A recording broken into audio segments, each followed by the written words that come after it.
you ready? So today we're kicking off a brand new message series called Him and Her. We're going to go for 5 weeks really looking at relationships. So I want to just really quickly for a moment kind of share my heart in this series with you because here's what I know. I know that when we do a series like this, there is a high probability that I might step on someone's toes or that I might say something that you don't agree with. Okay, so let me say this first off. In my heart, I'm not afraid to say anything I'm about to say. Okay?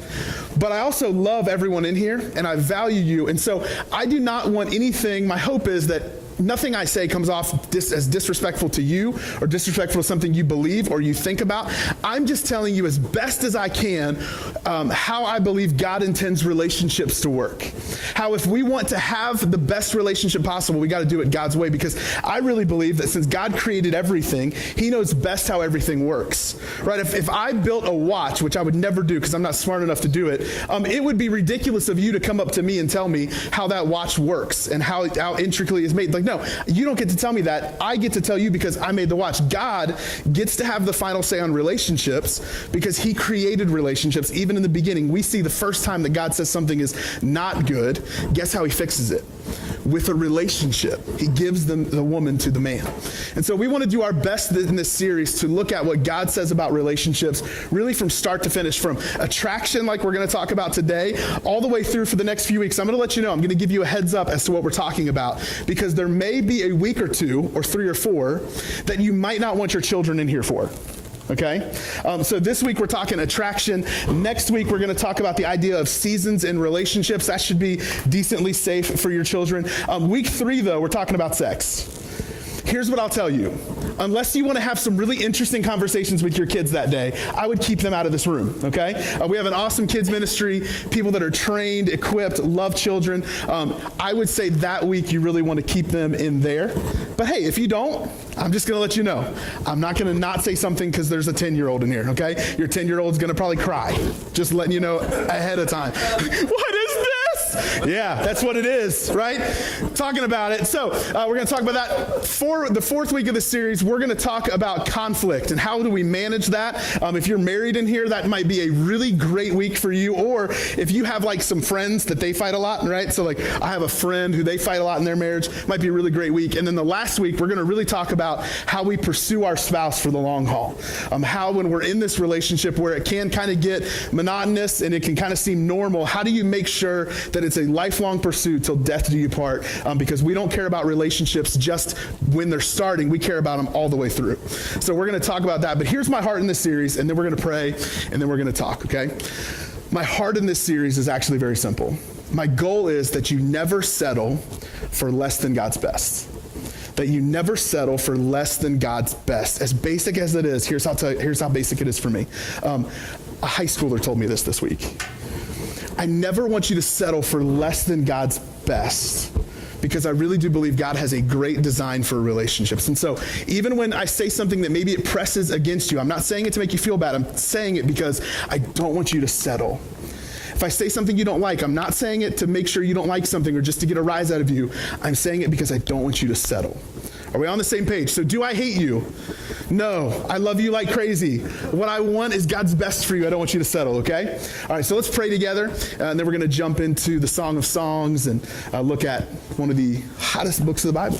As weird as that sounds, all right? God, we thank you so much for your presence here with us. God, even in our time where we were singing together and singing to you, man, it's incredible to feel how you can be with us, how you can remind us of things, and how you can show us things. And so, God, even now in this time, my prayer is that you would show us, man, what's best. That as I'm speaking, God, you would give me the courage of my own convictions. But God, as I'm speaking, that you would also make it clear to myself and everyone here what's most important, that it's not about my ego. It's not about stepping on toes for stepping on toes' sake. That it's not about perceiving myself or seeing myself one way or trying to get us to feel any certain emotion. God, what's most important in this moment is that we would be equipped and inspired to make much of you. God, that we would remember at the end of the day, everything in life, even our relationships with others, can glorify you, God, and they can make a big deal out of you. So Jesus, we trust you. We believe you for great things this morning. And it's in Jesus' name we pray. Amen. So, How many of you guys have ever read this book before in the Bible? Here's the deal. Depending on what culture you're in, we might have 0 hands raised in this room, because there are some cultures where this book of the Bible is considered so racy that they don't allow people to read it. They don't allow people of a certain age to get their hands on it because it just is so packed with things that really seem inappropriate. There's phrases in there that will make you blush.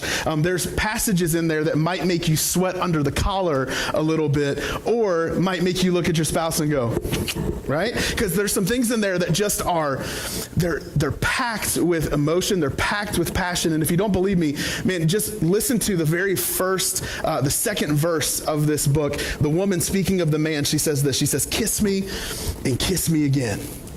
Kiss me and kiss me again. We have a book of the Bible that opens with a woman begging to be kissed repeatedly.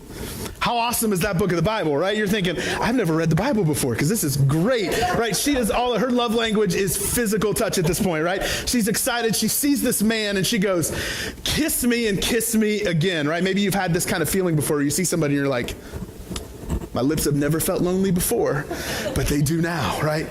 Come to me, my loved one. I don't know what you'd say. This is weird. But it starts out, hey, I'm just letting you know, there's going to be some stuff that I say, because I don't rehearse everything that I say, then I'm going to say it, and Katie's probably going to punch me after she listens to it, okay?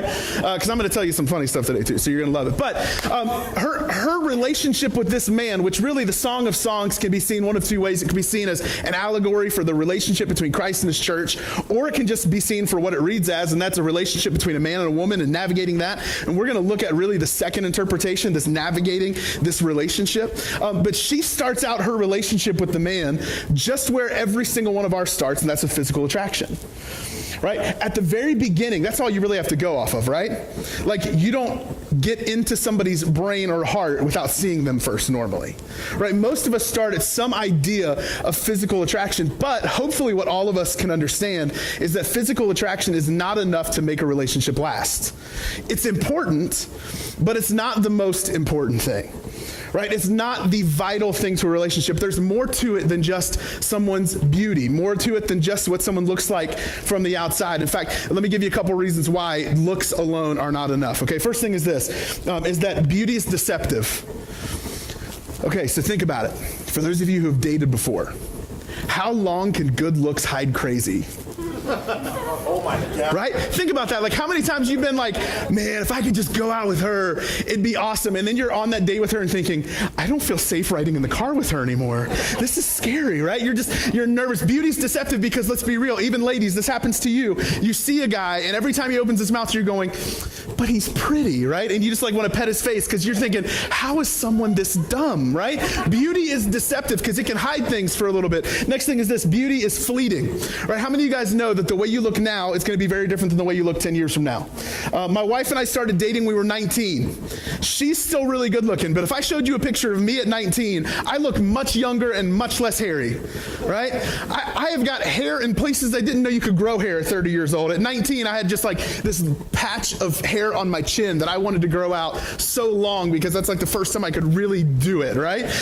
Your looks will change. Everything as you get older is going to shift and sag and do all sorts of things that you didn't know a human body could do. Beauty is fleeting. It's going to change, right? You will be beautiful in your own way. I will always think my wife is attractive, but guess what?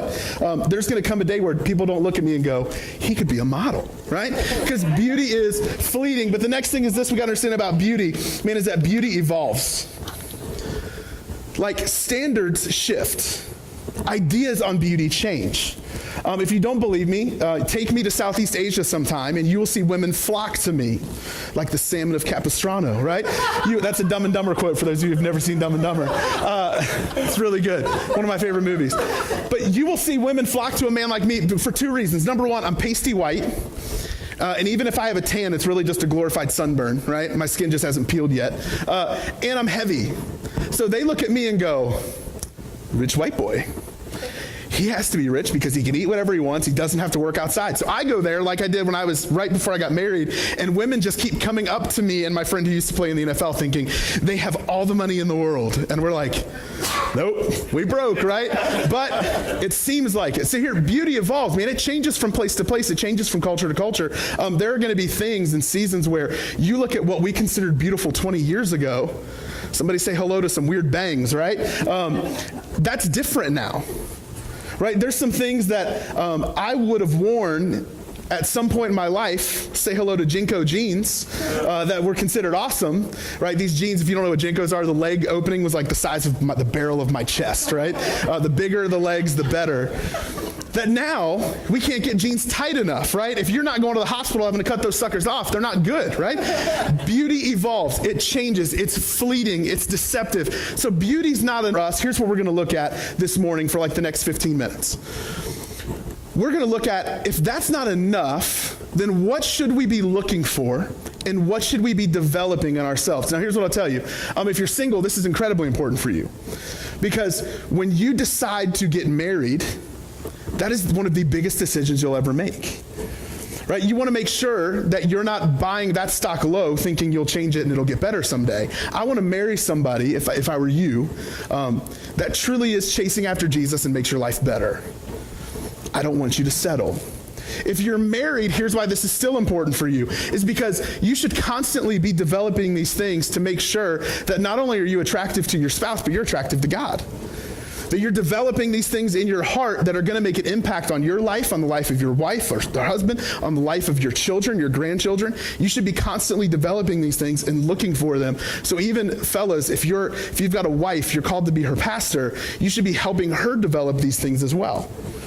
All right? So what should we be looking for and developing? I'm going to give you 4 things. First thing is this.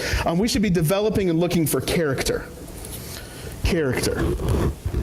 While a lot of people are very content just to talk about the physical, right? Because that's important at first, but it's not enough. We immediately see this woman in Song of Songs mentioning the reputation of her man. In fact, here's what she says in chapter 1, verse 3. She says, "How fragrant is your cologne. Your name is like its spreading fragrance. No wonder all the young women love you. Your name is like its spreading fragrance." Here's what she's automatically talking about. She says what's attractive about you is your name. It's your reputation. It's what people know about you. It's not just how good you look, although from what we can tell, because she says, "Kiss me and kiss me again." He must be smoking hot, right? A hottie with a body. But she says your name, your reputation is important. Now, I know some of you might be sitting here and saying, well, reputation can be deceptive, and I would agree with you, but reputation over the long haul gives you a window into somebody's character. Right, so think about it. How many times have you been sitting around with your friends and you spot somebody maybe across the store or across the coffee shop or across the classroom, and you say something about that person, and automatically all your boys or all your girls are going, that's a window into their character, right? Or if somebody comes up to you and you say, "Hey, have you seen her before?" And they go, "Bro, you gotta try and date her. Right? She's really cool. She's really nice. I promise you. Like she's great, right?" That's a window into their character. Reputation, while it's not the most important thing, gives us some insight into who somebody really is on the inside. Right? In fact, Abraham Lincoln, one of the wisest presidents we've ever had, here's what he says about character. He says, "Character was like a tree and reputation like its shadow. The shadow is what we think of it. The tree was the real thing." He's saying flat out, here's the thing. Reputation's important because it gives you insight into who someone really is. It's not the substance. Reputation isn't the substance. Character is.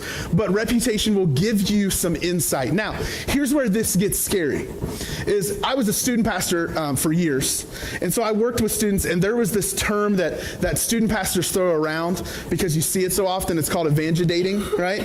So in other words, it's dating someone almost like that's what's going to bring them closer to Christ. Because you'll see some girl, this happens a lot in high school especially. You'll see a guy or girl that'll see somebody they're really attracted to and think is great, when they think, well, I can change them. Now, I would love to say that's something we only do in high school, but let's be real. There are adults every single day saying the exact same thing. Well, yeah, he's been really bad to the 3 girls I know that he's dated, but they just weren't right for him. Duh, right? At some point, you're going to have to figure things out. Or you got to understand that reputation, while it's not the most important thing, is an insight into someone's character. See, character is so incredibly important because the way a person is now is not where they'll always be, but where they're trending now gives you some insight into their future. Right? See, in fact, Craig Rochelle, he says it like this. I think this is so important. He says marriage is more about becoming the right person than it is finding the right person. See, you got to think about this. I got married at 21. One of the most insightful things I've ever read about marriage was this, that you marry a moving target. Right, so the person that you married, the person that I married, the Katie that I married at 21 does not exist anymore, and that's okay. Right, we see this happen a lot of times when I'm talking to couples who are getting ready to divorce or have gone through divorce. They'll say, well, the person I fell in love with doesn't exist anymore. You're absolutely correct. They do not exist anymore. Because we as people change. We develop. Life changes us. Things we go through change us, right? If I was the same guy at 30 that I was when we met at 19, we'd have problems, right? Because I'd still be in college racking up enormous debt 12 years into it. I would still be playing my same Xbox 360 multiple hours a day and doing all sorts of stuff that I shouldn't be doing because now I'm 30. I should have grown. I should have changed. So when you marry someone, it's not just how do they make me feel in this moment and what's appealing to them about them right now. It's looking at their character and saying, okay, where is this trending? Because guess what? I'm not committing myself to this version of this person. I'm committing myself to this person till the end of my days. So character is insanely important. Who is the person that you like or you're falling in love with becoming? Who are you becoming? Are you becoming someone that would be attractive to the kind of person you hope to marry? It's incredibly important. Character has to be something that we're looking for and we're developing. The second thing is this. We've got to be looking for and developing trust. Trust. So the question we have to answer is this, is can I trust you and can I be trusted? Can I trust you and can I be trusted? How many of you guys know everybody has insecurities, right? Who has an insecurity? Let's see it. You're insecure about something. If you don't have your hand raised, you're probably lying, right? Because even the most prideful of us, we have insecurities, right? It's not going to be the same as the person next to you, behind you, in front of you, or the person you're looking at, but we all have our own insecurities. But the goal in relationships, especially when it comes to trust, is that someone will love me in spite of and through my insecurities. They're going to take what makes me feel insecure, and they're not going to lie to me about it, but they're going to love me in spite of and through my insecurities. Okay, now, this is where I tell you a story that's too much information, okay? So just letting you know from the get-go, all right? Just letting you know. It's ridiculous, but it's too much information. At some point in high school, I got it stuck in my head that I had a big old fat butt, all right? I know, I said butt. You guys can giggle. It's okay.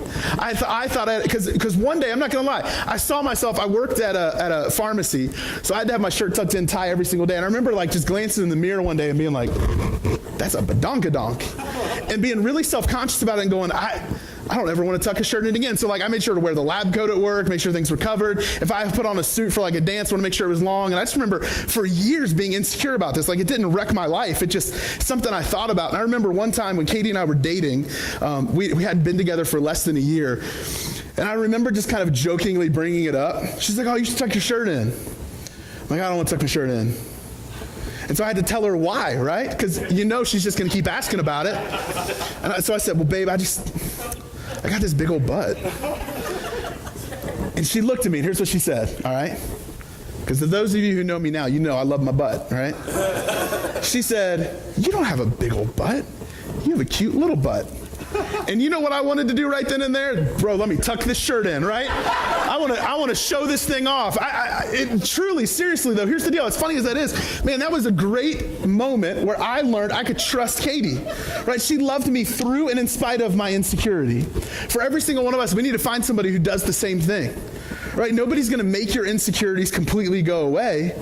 But they got to love you through and in spite of. And so we find this woman in Song of Songs with some pretty serious insecurities. Here's what she says in verse 5 and 6 of chapter 1.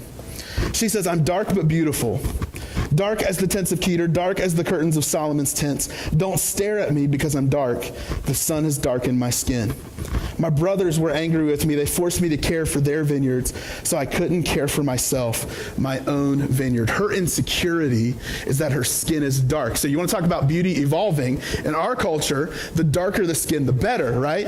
This is why some people, not going to name names, Tiffany George, escape to some kind of beach for a month at a time because they want to come back bronze looking like there's somebody different, right? Because we esteem beauty to be dark. Now, in their culture, though, it was the exact opposite.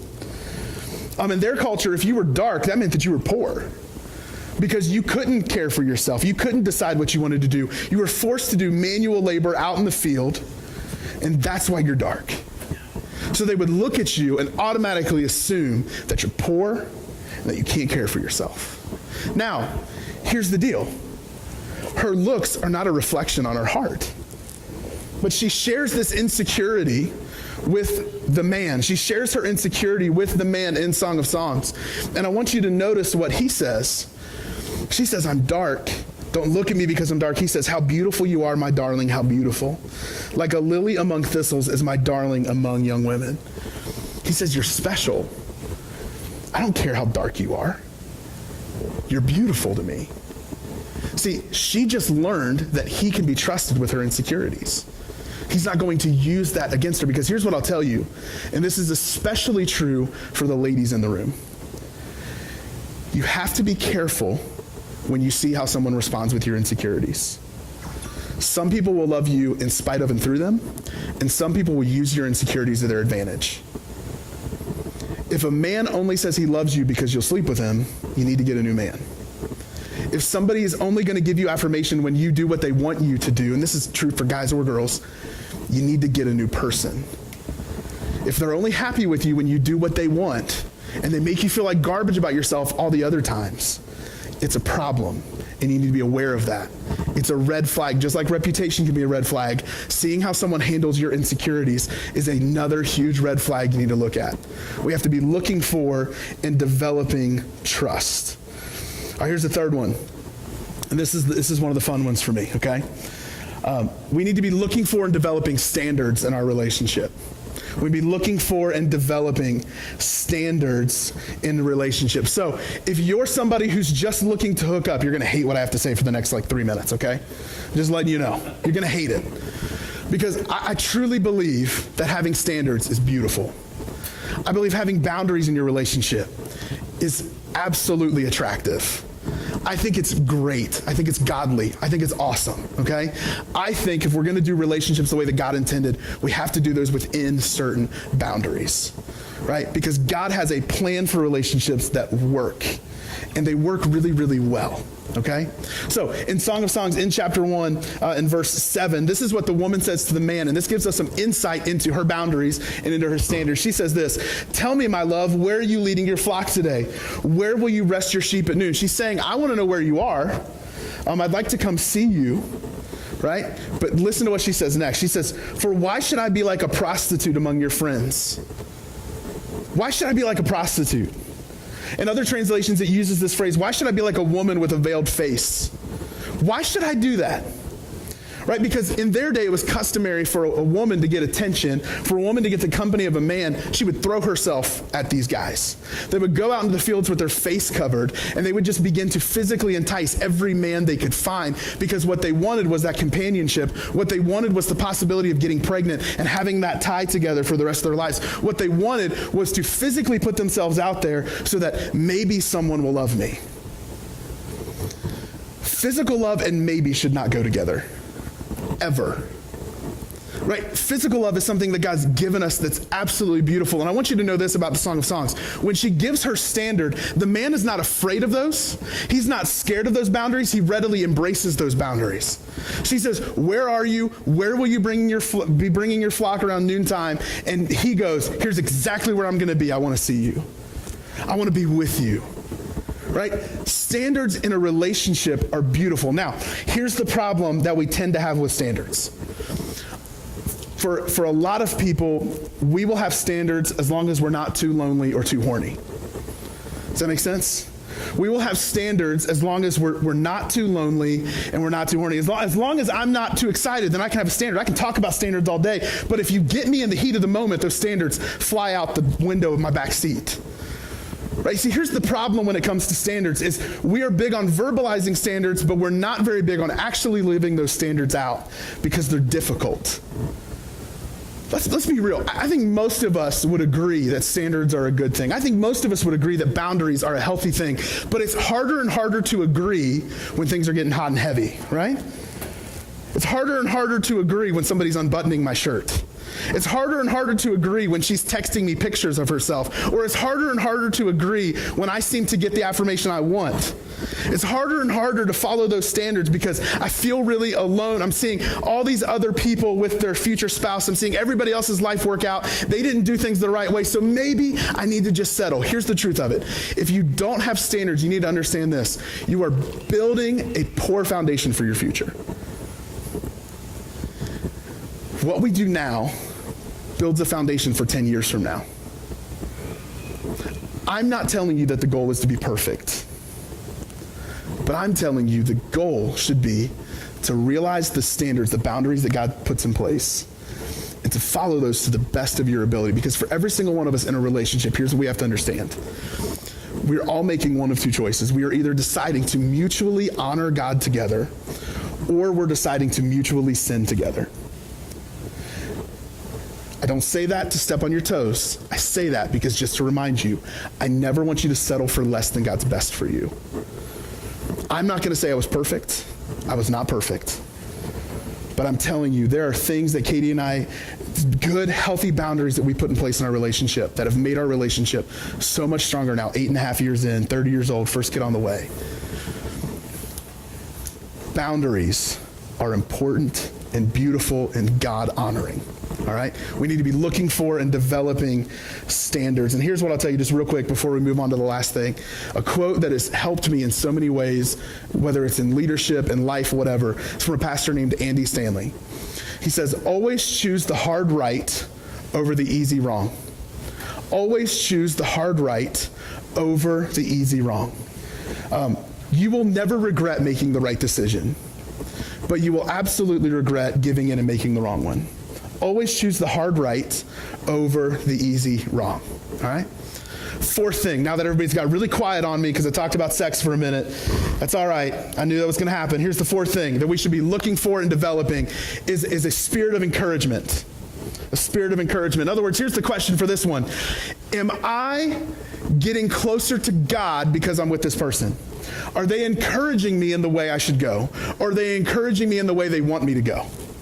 Are they encouraging me in the way I should go, or are they encouraging me in the way that they want me to go? Here's what I'll tell you about Katie. Katie is an absolutely great encourager. It's not something she does just at work. It's not something she does just at home. She lives and breathes encouragement. She is one of the most encouraging people I've ever met in my life. And next time I purposely rub my butt on you, remember that, right? Because she made me feel better about it. She is an encourager to the T.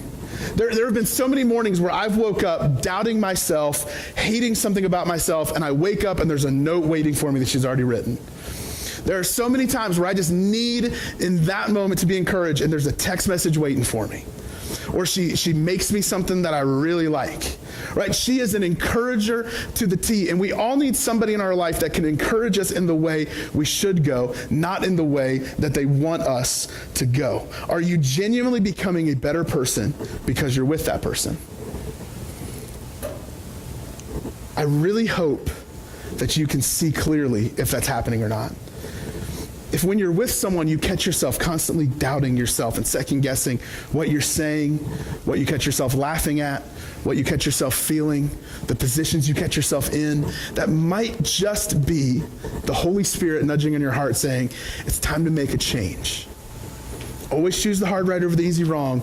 Are they making you, are they encouraging you in the way you should go? And now here's something we get to hear from the man, really for the first time. We get to see him lead the way in the conversation. In verse 9, he gives a compliment that might not sound like a compliment at first glance. Okay, so I'll explain it. But here you go. You ready? Fellas, this is your next pickup line. You are as exciting, my darling, as a horse among Pharaoh stallions. Oh, baby, give me that phone number, right? Girl, you a horse, right? Can you imagine that? Like, baby, you're a horse among stallions. Now, that doesn't sound like a compliment, right? That sounds weird. In fact, if you call a girl a horse, you might get kicked.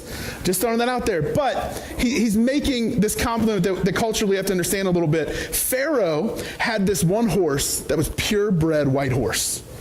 This thing was seen as almost mythical. This thing was seen as godly. This thing was seen as incredible because it stood out from the rest. It was special and set apart. So when he says, baby, you're a horse among Pharaoh's stallions, he's saying you are special. You're beautiful. You're set apart. You are completely made up of epic proportions. You are just awesome, and I can't get enough of you. He's saying, baby, girl, you're awesome. You're like a horse. Don't use it because you might get hit. But he gives her a compliment. Now notice, where are all her insecurities again? They have to do with her body, with her looks. So not only is he showing he can be trusted, but man, he's encouraging her in the midst of that, reminding her, even after she shared all these insecurities, even after he's already complimented her through those insecurities, he's reminding her once again, he's encouraging her that you are better than you think you are. There is more to you. Man, if you can find someone who sees your potential and holds you to that, that's awesome. That's scary, because there's going to be times where, like Katie has to say to me all the time, hey, you're better than that. And I want to yell and be like, no, I'm not, leave me alone, right? Wait till the conflict sermon. It's going to be great, right? We fought a lot our first year of marriage. So, but think about it. If you find somebody who can see your potential, see who God created you to be, and nurture you towards that, encourage you in the way you should go and not in the way that they want you to go, man, things are incredible. Now, here's what I'll say is, I'm gonna have Steve come back up and play for us. But I kind of want to finish this out, just understanding that, hey, okay, while these are 4 things I have you looking for and developing, 4 things that I would encourage you in the way to go, that can seem overwhelming, right? Like, that can seem really tough. Because I know me, man, I met my wife at 19, but even at 19, I had a ton of terrible baggage when it came to relationships, when it came to girls.